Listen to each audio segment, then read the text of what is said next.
Bung Rocky, kita ketemu lagi. Kita melanjutkan perbincangan tentang situasi dan konstelasi lah saya sebut ya politik Indonesia ini, karena kemarin pasca pendeklarasian Anies itu luar biasa responnya ya. Dan kita tahu Pak Istana, saya dengar kabar juga Istana ini memang kebakaran jenggot gitu ya. Pak Jokowi marah-marah, dan itu wajar lah kalau sampai terjadi semacam itu gitu ya.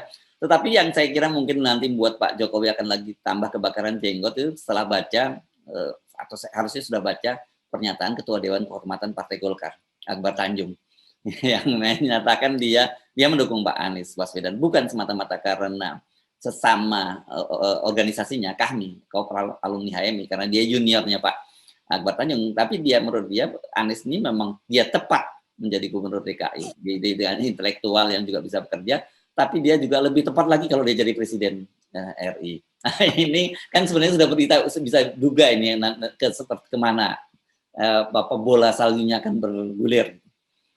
Iya, kalau Pak Akbar Tanjung udah turun gunung, Pak SBY udah turun gunung, itu artinya senioritas sudah bicara tuh. Dan kita paham Akbar Tanjung itu politisi kawakan, dia ngerti peta politik melampaui pengetahuan Pak Jokowi tentu saja tuh. Nanti Pak Jokowi punya grip pada kekuasaan, tetapi dorongan moral dari Akbar Tanjung itu akan mempengaruhi persiapan suksesi di Golkar. Kan begitu kita membacanya tuh. Nanti pasti akan ada, kalau Pak Yusuf Kala udah jelas tuh cara dia mengusulkan Anies tuh dengan gayanya dia. Golkar udah. Jadi mungkin sekali Golkar satu waktu akan mengatakan oke, kami deklarasi Anies Baswedan. Lalu berubah relasi antara Pak Surya Paloh dengan KPK. Kira-kira begitu yang orang ingin lihat kan. Nah di situ Pak Jokowi diuji itu kemana arah Pak Jokowi itu. Tentu Pak Jokowi juga paham pasti beliau dapat banyak info tentang Kasakusuk KIB, tentang ada yang bertamu malam-malam misalnya untuk rapat-rapat strategis. Jadi keadaan kita itu dibuat seolah-olah ini drama Hitchcock gitu, suspense, ada getaran yang sedang mencoba mengombang-ambingkan politik Indonesia tuh. Jadi kepastian Anies itu akhirnya harus dinyatakan sebagai faktor dalam politik Indonesia. Dan itu saya dalam 3-4 hari ini itu kebanjiran permintaan untuk kasih pendapat atau pidato orasi singkat di kira-kira mungkin 70 relawan Anies yang udah WA saya tuh, Bang Rocky, ya saya bilang iya, tapi saya hanya hadir kalau itu format akademis itu, karena saya tetap ingin menguji Anies di forum itu. Saya bukan relawan Anies yang berupaya untuk mendorong kerumunan massa, karena saya anggap bahwa Anies memang udah berjalan di situ. Tinggal kita backup. Membackup itu bukan memberi usulan pada Anies, justru menguji pikiran-pikiran Anies sementara ini yang mungkin akan diperdebatkan di pemilu. Nah itu fungsi kita tuh. Demikian juga jurnalis kan banyak orang menganggap kalau kita kasih semacam pikiran yang kan seringkali saya bikin kalimat kecil yang orang bilang, oh itu Pak Rocky jadi lawan Anies. Enggak, kita mau supaya pertandingan politik fair. Demikian juga forumnya Ganjar ya. Ganjar dianggap saya memusuhi Ganjar, enggak. Saya tidak memusuhi siapapun. Saya memusuhi perjanjian awal yang tidak dipenuhi oleh sistem pemilu, yaitu 0%. Konstitusi adalah perjanjian masyarakat sipil untuk memurnikan demokrasi, karena itu 0%. Jadi siapapun, mau Ganjar, mau siapa, kalau dia nggak 0%, tetap kita kasih kritik, kan itu intinya kan. Bahwa di ujung nanti akan ada pragmatisme, ya itu urusan mereka. Tapi sekali lagi, dalam soal Anies udah bergulir itu. Dia udah jadi bola salju, dan itu nggak bisa ditahan lagi. Nah, balik pada problem upaya untuk mendelegitimasi Anies, itu akhirnya akan tenggelam. Saya kira begitu tuh. Sekuat-kuatnya Pak Firly itu mendorong BPK untuk proses Anies, itu akan berhadapan dengan moral publik yang menganggap iya memang Anies mungkin ada sedikit cacat administrasi, tapi kenapa itu didorong supaya Anies nggak boleh mencalonkan diri, kan itu nggak fairnya di situ tuh. Padahal calon-calon yang lain juga punya komorbid yang sama dalam soal manajemen atau akuntansi kebijakan publik ketika dia memerintah tuh. Ya, nah kemarin kan kita atau khususnya saya lah menduga sebenarnya ini pergeseran itu akan yang paling cepat terjadi di PAN dan P3. Ini kan berkaitan dengan konstituennya gitu ya, konstituen di PAN dan P3 yang memang cenderung ke Anies Baswedan. Tapi ternyata malah Golkar yang memulainya, dan sebenarnya kalau kita mencermati perjalanan sejarah Golkar nggak terlalu kaget. Ini kan sikap pragmatisme Golkar ini kan luar biasa ya, dan mereka dengan justifikasi bahwa mereka golongan karya, mereka harus berkarya, harus membangun. Ya bagaimana mungkin mereka di luar oposisi kalau mereka di luar bersama oposisi kalau tidak dalam pemerintahan. Itu kan selalu justifikasinya semacam itu. Jadi saya kira ini pasti gerakan dari Akbar Tanjung ini akan memunculkan gerbong-gerbong baru di belakangnya. Ya, Golkar itu partai yang modern dan sangat rasional gitu kan. Sering orang anggap ini partai yang nggak ada ideologinya nih.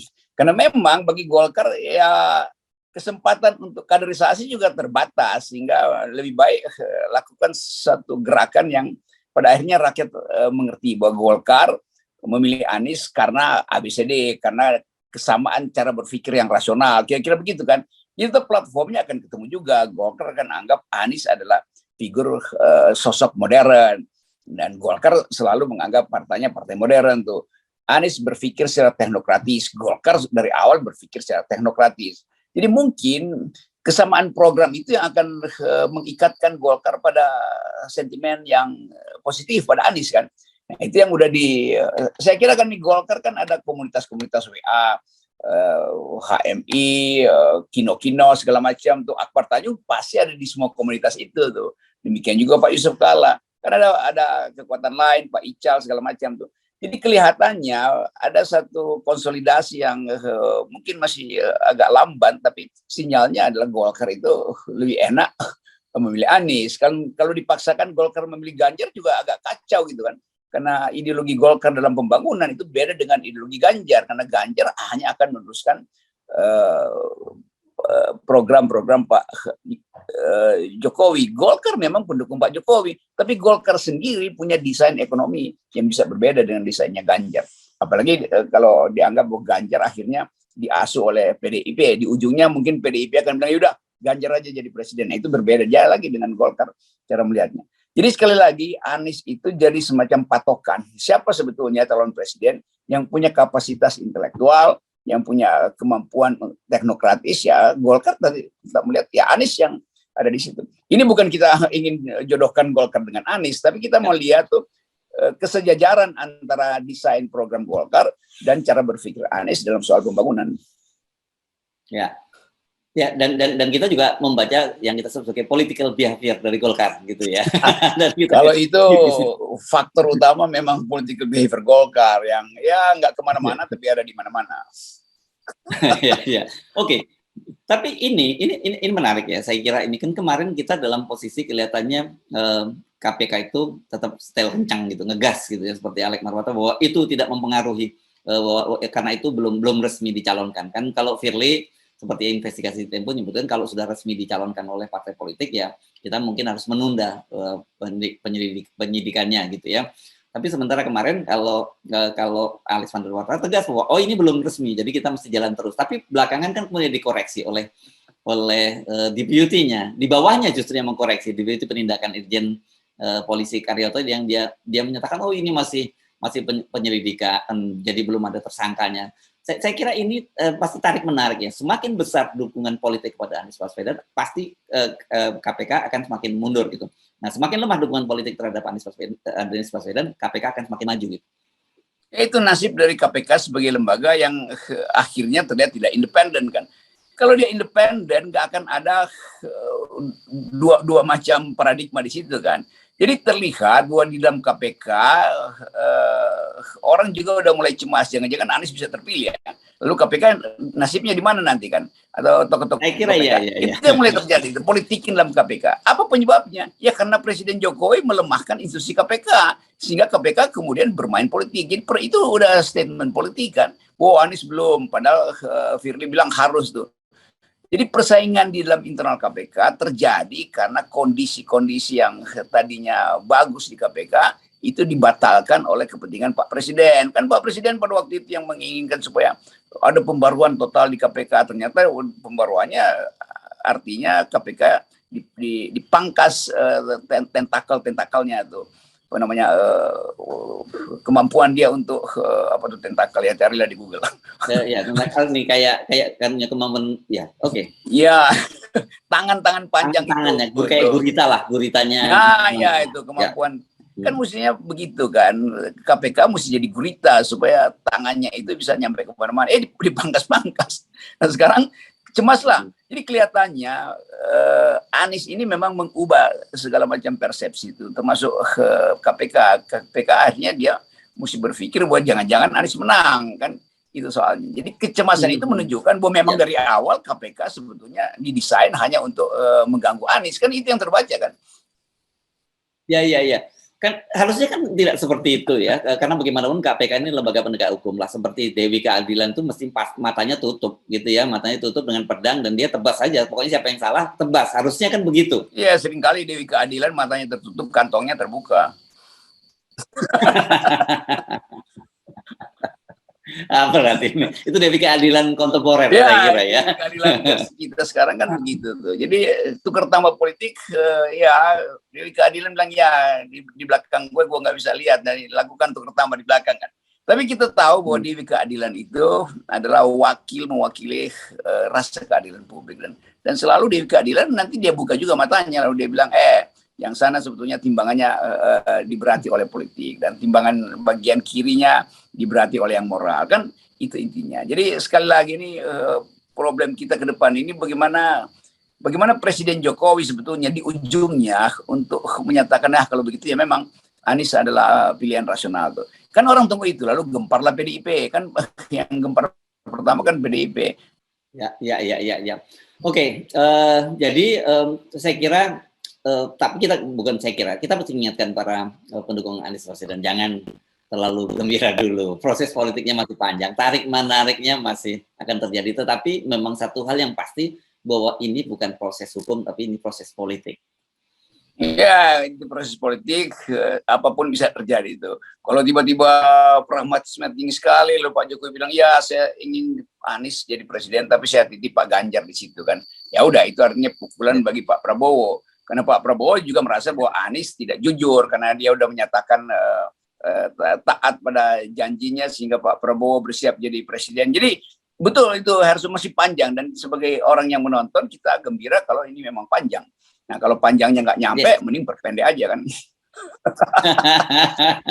Ya itu kan skenario 2024 ya Bung Rocky, semua kita pasti ingatkan. Padahal ada skenario lain yang saya kira bukan karena gitu, itu possible terjadi bahwa itu mungkin semua tidak akan terjadi pada tahun 2024 yang terjadi pada lebih awal. Gitu. Ya itu yang kita inginkan dan keinginan kita itu didasarkan oleh fakta-fakta ekonomi politik nasional maupun global.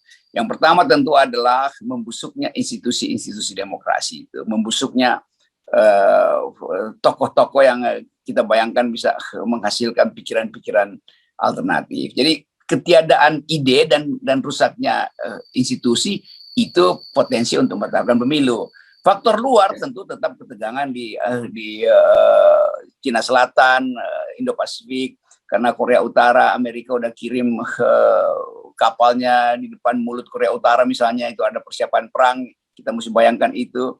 Lalu nilai tukar rupiah yang memburuk terus karena dolar itu dipanggil pulang oleh Joe Biden ke Amerika, mungkin Bank Indonesia udah kehabisan stok foreign exchange untuk membeli dolar yang berkelebihan beredar tuh, inflasinya akan naik, ya, macam-macam tuh, dan orang akan lihat ya memang Indonesia diuji di dalam soal itu tuh. Dan pada akhirnya kita mau tahu bagaimana Presiden Jokowi datang ke publik untuk mengatakan bahwa saya mengerti semua yang terjadi. Ya kadang-kala seperti soal yang besar, Presiden Jokowi lihat itu sebagai hal yang kecil, yaitu cuma pintu stadion kan, begitu yang kita sayangkan kepada Pak Presiden. Yes. Oke, terima kasih Bung Rocky dan tetap 0%. Yes. Yeah. Thank you. Sini kuncinya, kunci. Yes, oke. Yeah.